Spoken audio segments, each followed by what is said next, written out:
G7 ഉച്ചകോടിക്കിടയിൽ ട്രംപും മോദിയും തമ്മിൽ ഒരു സംഭാഷണം നടന്നു. അതിന്റെ കൂടുതൽ വിവരങ്ങൾ പുറത്തുവിട്ടിരിക്കുകയാണ് നമ്മുടെ വിദേശകാര്യ സെക്രട്ടറി വിക്രം മിസ്രി.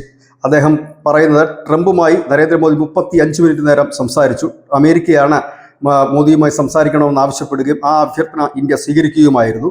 G7 ഉച്ചകോടിയിൽ പങ്കെടുക്കാനെത്തിയ ട്രംപ് ആ ഉച്ചകോടി പൂർത്തിയാക്കുന്നതിന് മുമ്പ് മടങ്ങുകയാണ് ഉണ്ടായത്. അതിനുശേഷമാണ് മോദിക്ക് ഫോൺ കോൾ എത്തിയത്.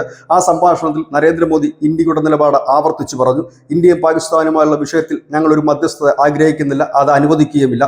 ഇത് ഈ രാജ്യത്തിൻ്റെ നിലപാടാണ് എന്ന് പറയുകയുണ്ടായി. ഇതിൻ്റെ പേരിൽ അല്ലെങ്കിൽ വ്യാപാരത്തിൻ്റെ പേരിലോ മറ്റെന്തെങ്കിലും പേരിലോ ഒരു മൂന്നാം കക്ഷി ഇടപെടലോ മധ്യസ്ഥതയോ ഇന്ത്യ ഒരിക്കലും സ്വീകരിച്ചിട്ടില്ല, ഇനി സ്വീകരിക്കുകയുമില്ല.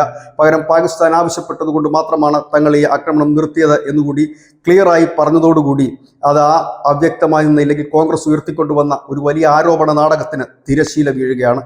ഏതായാലും അതിനുശേഷം ട്രംപ് നരേന്ദ്രമോദിയോട് പറഞ്ഞത് കാനഡയിൽ നിന്ന് മടങ്ങുമ്പോൾ അമേരിക്കയിൽ ഒരു ദിവസം തങ്ങിക്കൂടെ എന്ന് സൗഹൃദപരമായി ചോദിക്കുകയും മോദി അത് നിരസിക്കുകയും ചെയ്തതായി മിസ്രി പറയുന്നു. കാരണം മുൻകൂട്ടി ഷെഡ്യൂൾ ചെയ്ത പ്രോഗ്രാമുകളുണ്ട്, അത് മാറ്റാൻ കഴിയില്ല എന്ന് ട്രംപിനെ മോദി പറയുകയും ട്രംപിനെ ഇന്ത്യയിലേക്ക് ക്ഷണിക്കുകയും ചെയ്തതായിട്ടും മിസ്രി പറഞ്ഞു. ഏതായാലും ഭീകരാക്രമണം ഇന്ത്യ വെച്ചുപൊറുപ്പിക്കില്ല എന്നും ഇനിയും ഇത്തരത്തിൽ ആക്രമണം ഉണ്ടായാൽ ഓപ്പറേഷൻ സിന്ദൂർ പുനരാരംഭിക്കുമെന്നുകൂടി അമേരിക്കൻ പ്രസിഡന്റിനോട് നരേന്ദ്രമോദി പറയുകയുണ്ടായി.